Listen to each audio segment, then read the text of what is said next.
This is SSPTV News, brought to you by Samsung Productions and the Hazleton Standard Speaker.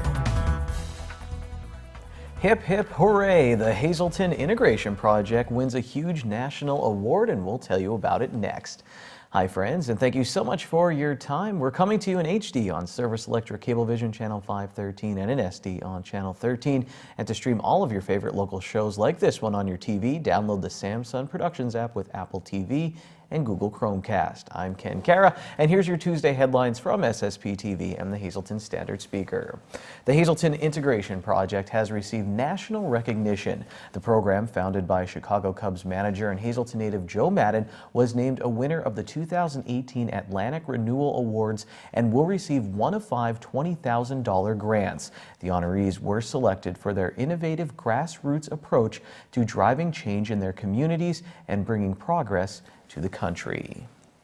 In other news, the May primary is quickly approaching, and many voters find themselves in a new congressional district. Republican candidate John Schrin originally announced his candidacy for the 17th congressional district seat, but thanks to the newly drawn congressional maps, he is now running in the new 8th congressional district. And I just like to tell people, lines can change, people don't. And really what's inside a person is not going to be influenced by where the county or congressional boundaries are. I'm actually delighted with some of the new areas that got added, the communities, the people, because those are places that I spent a lot of time as a young child and young man with my grandfather, learning to hunt and fish in Pike County, in Wayne County. So from my perspective, although it's unsettling that this took place, we just have to roll with it and deal with it. And it doesn't change the fundamental message that we need to have more economic growth and prosperity for everyone in Northeast Pennsylvania. So was a lot of your time used up talking to people who are now not in the district you're running for? Some of it. But you know what? I am a half full person in terms of you look at the glass and it's half full. And my perspective, Lisa, is that when you look at this, it's actually, I met some wonderful people. Business leaders, community leaders, families throughout the old district. They're still there.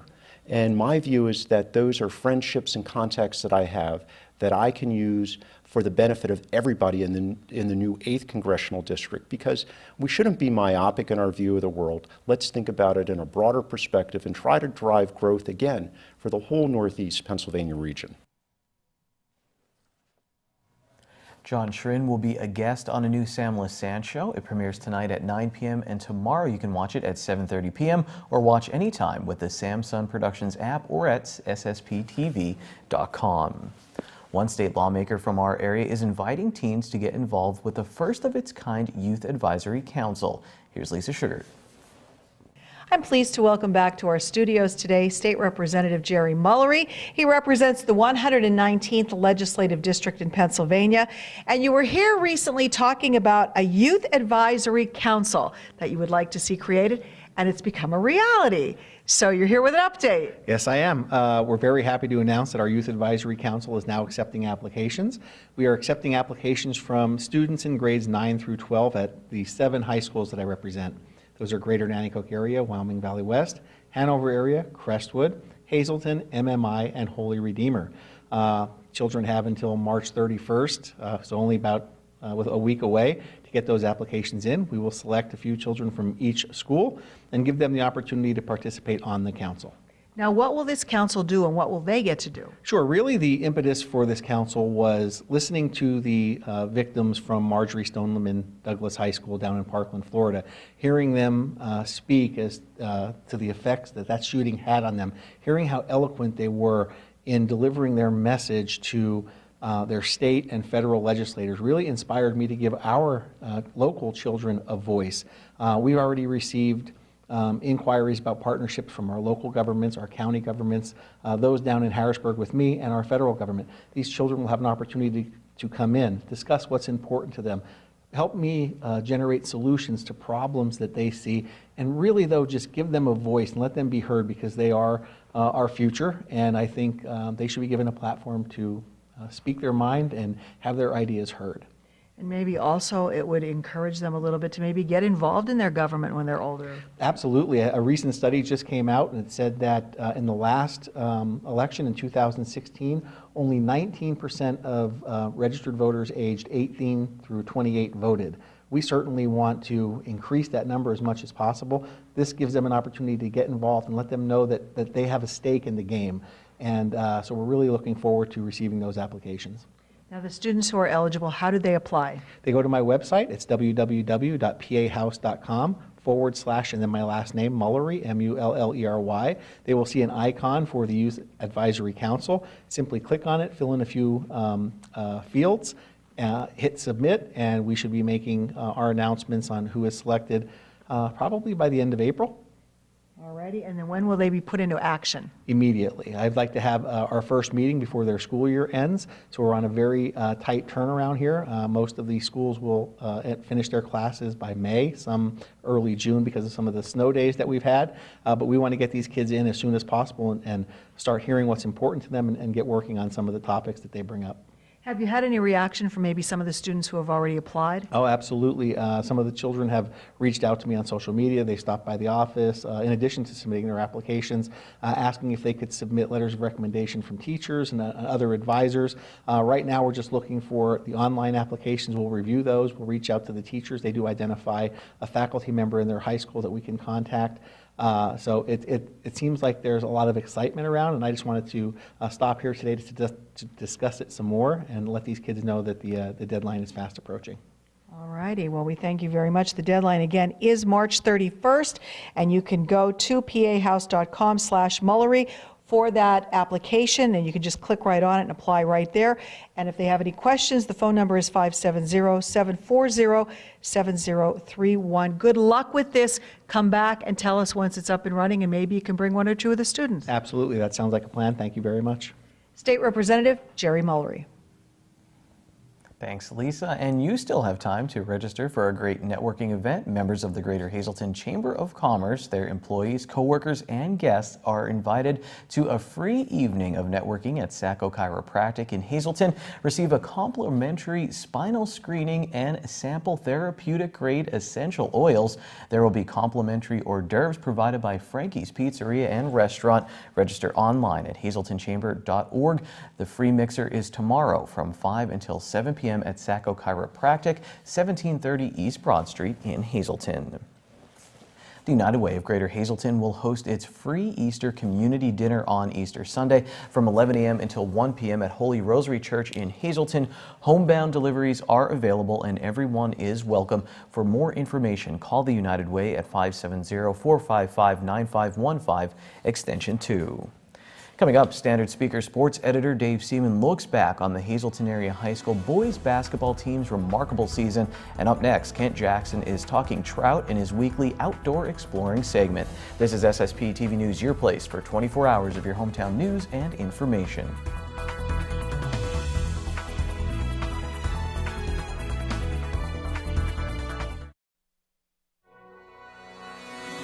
This is SSPTV News, brought to you by Samsung Productions and the Hazleton Standard Speaker.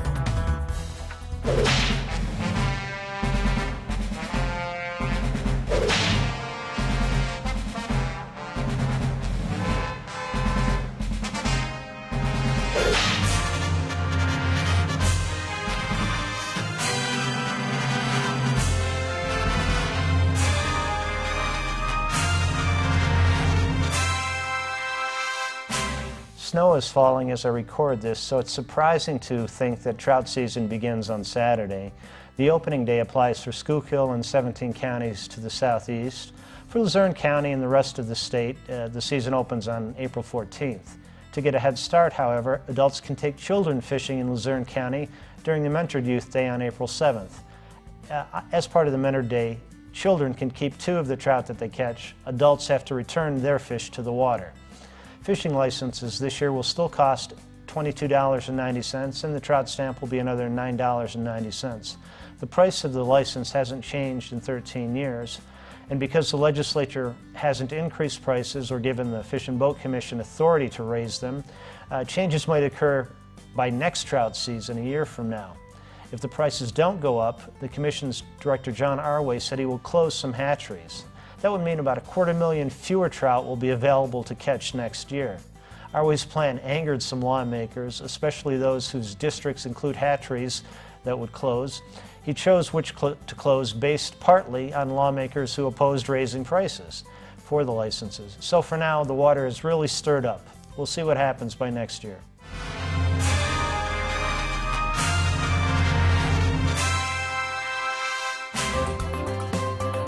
Time now for weather on SSPTV News.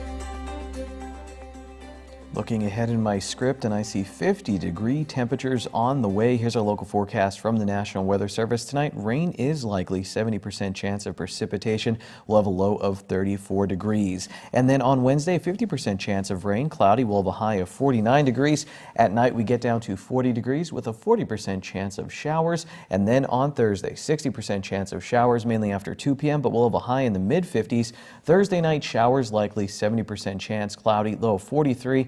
And then on Good Friday, 40% chance of showers, high of 54 degrees. At night, 30% chance of rain, mostly cloudy, low of 33 degrees. Saturday, 30% chance of rain, mostly sunny though, high of 48 degrees when things clear up. And then Saturday night, partly cloudy, low of 30 degrees.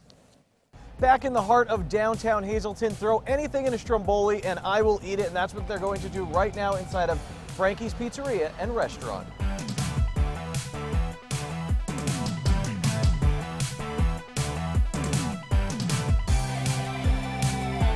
Inside now with Lauren Sacco, one of the owners. I'm here at Frankie's Pizzeria and Restaurant. Going to try a stromboli. Really quick, 101, what you should know about, I guess, Italian food, and that is the difference between stromboli and calzone is...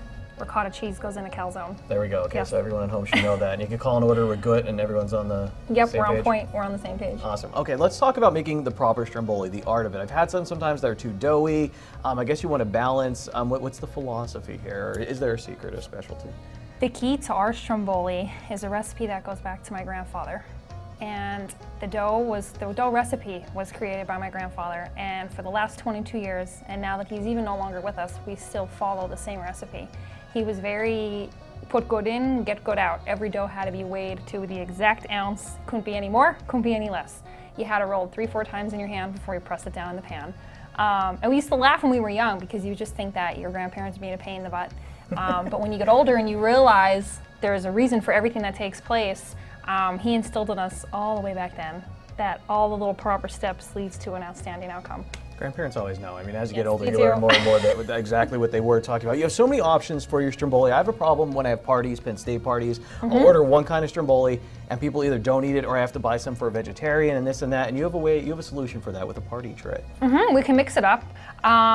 In my opinion, stromboli is very good room temperature as well. Yes.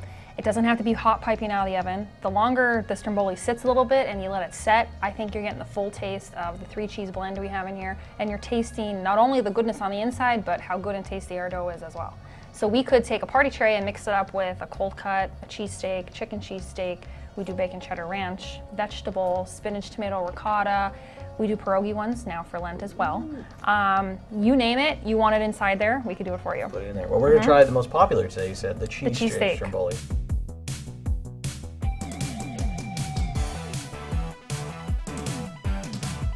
Just so easy, the steak, everything. Now I also like to grate a stromboli sometimes, this is in my head, is I eat it with a fork for a little bit, then I stop being polite, and I you like pick when it I up. can still pick it up like this, and look at that. Look, that's hearty, it's not, you know, falling over. We're a Cheese stickler Silverton. here for making sure everything that you eat here, whether it's a stromboli or something else, if we wouldn't eat it ourselves or we don't agree with what it looks like when it's presented to the table, it's not served.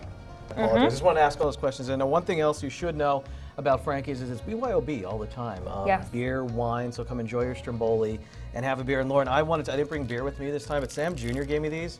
This is a beer flavored candy. You're giving me so much food. I want you to try this really? beer flavored candy. I'm not going to let you know my opinion of them until I see the look on your face. I think you got the IPA one. You can just IPA. smell, it's kind of hoppy. Oh, yeah, you do have to stab these things. More of a wine drinker? More, Did it hit you already? yeah, In a good way or a bad way? it's not bad. I I would never still- be able to get through a whole glass of beer of this. Yeah, I still don't know how I feel about these beer flavored candies yet, but you can bring your own beer or beer. I'm a very big Rolling Rock person, so Rolling Really? Rock pairs up really well with this. What a nice Pennsylvania tradition, all in one place. This is a great Hazelton tradition. Try their most popular Stromboli. You know what? Try them all. Get one of the party trays. We'll be back at Frankie's soon.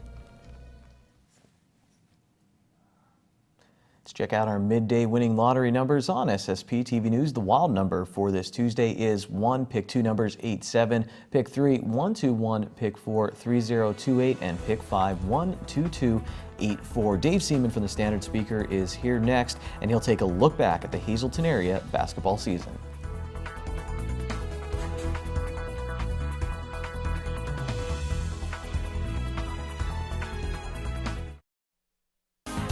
Time now for sports on SSPTV News.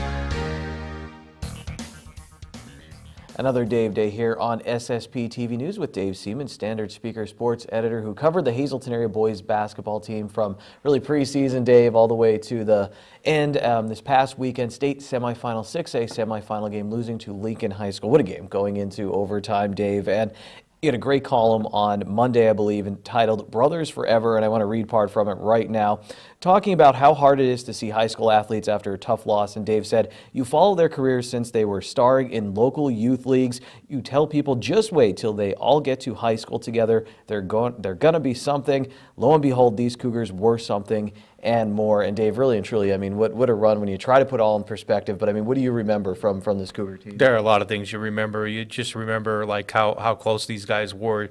It's not even like you said. You started in the local youth leagues, and they went to camps together.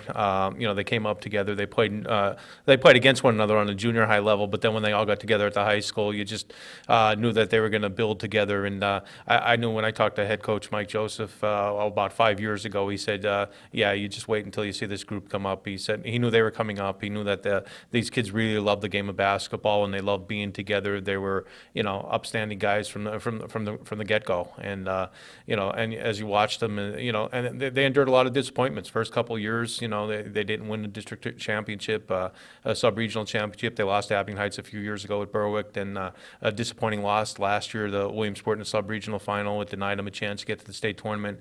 But I sensed something coming out of last season, that there was something missing, and they were going to make opponents pay for it. And boy, did they put on a show this year. I mean, realistically, they could have beaten teams by a lot more than they did this year. And the average margin of victory, I haven't calculated yet, but it's got to be well in double digits. And it's not just, it wasn't just the starters that got along. It was the guys that worked them hard in practice every day. The reserves, the juniors.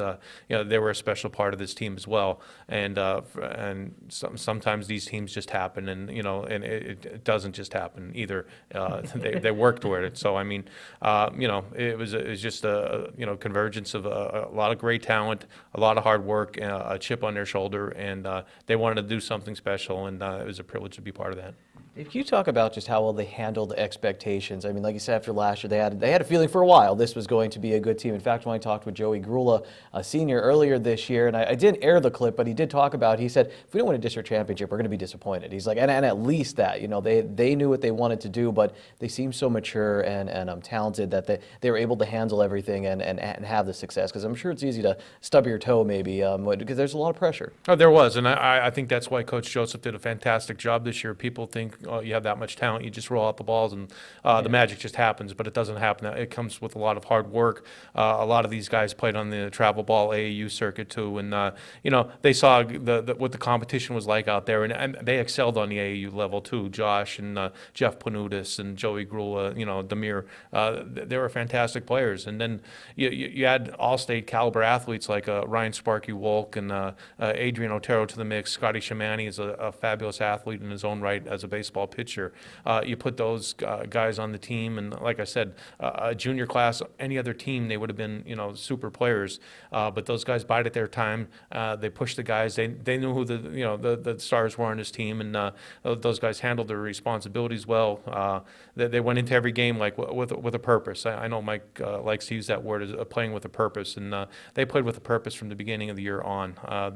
They really weren't challenged that much, and when they did stub their toe in the middle of the season against Reading, they used that as motivation. The motivation that they didn't like how that loss tasted in their mouths. So they went out and they won every other game until they got to Saturday when, a break here, a break there. They're playing for a state championship tonight. Dave, last thing I want to ask you about this, Mike Joseph has had a great coaching career, was a great athlete, so I'm trying to say he's played a lot and seen a lot of basketball, and he said this was one of, if not, I think, the best rides he's been on. You said the same thing in your column, that this is one of the best rides you've been on as a sports reporter. Is it because it just happened, or is this truly something that was remarkable? No, I mean, you just look at the stat lines. I mean, realistically, Jeff Panutis, congratulations. He went over 1,000 points. Josh Samick finished, I believe, 17 points away from 1,000.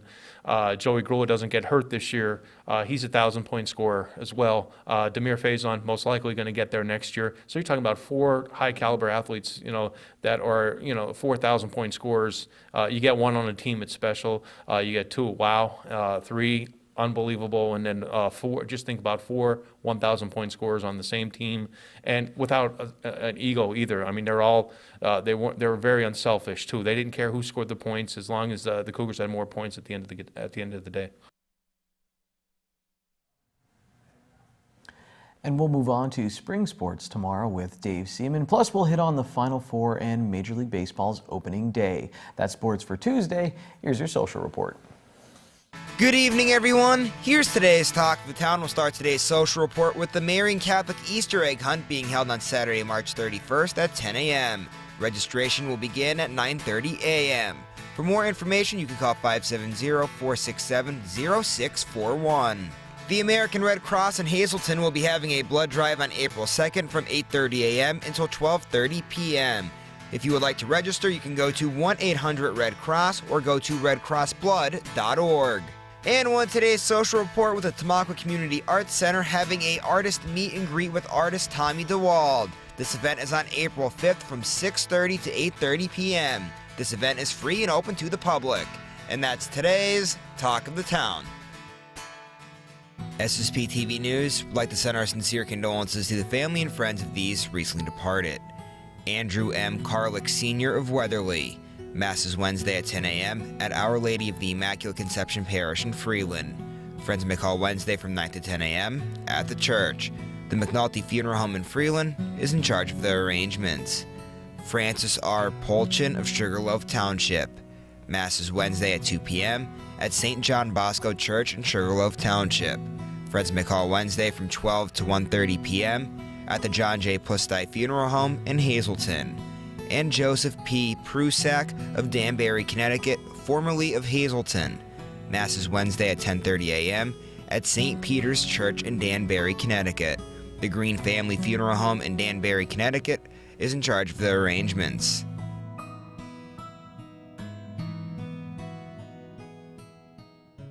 Attention pay-per-view subscribers! If you see your name now on SSPTV News, you can call in and win a free movie from Service Electric Cablevision. Today's winner is Donna McCarthy of Pottsville. Call now and leave a message at 570-455-7267 extension 104 for your free movie. Later this week on SSPTV News, we'll get you ready for a big Easter event happening at Marian Catholic High School. We'll talk some Easter traditions, and also we'll have a gymnast from our area who won a big-time college championship over the weekend. If you missed anything from earlier in the week, hit up our website or get that Samsung Productions app. I'll see you tomorrow. Take it easy, everyone. Watch us online anytime at ssptv.com and follow us on Facebook and Twitter.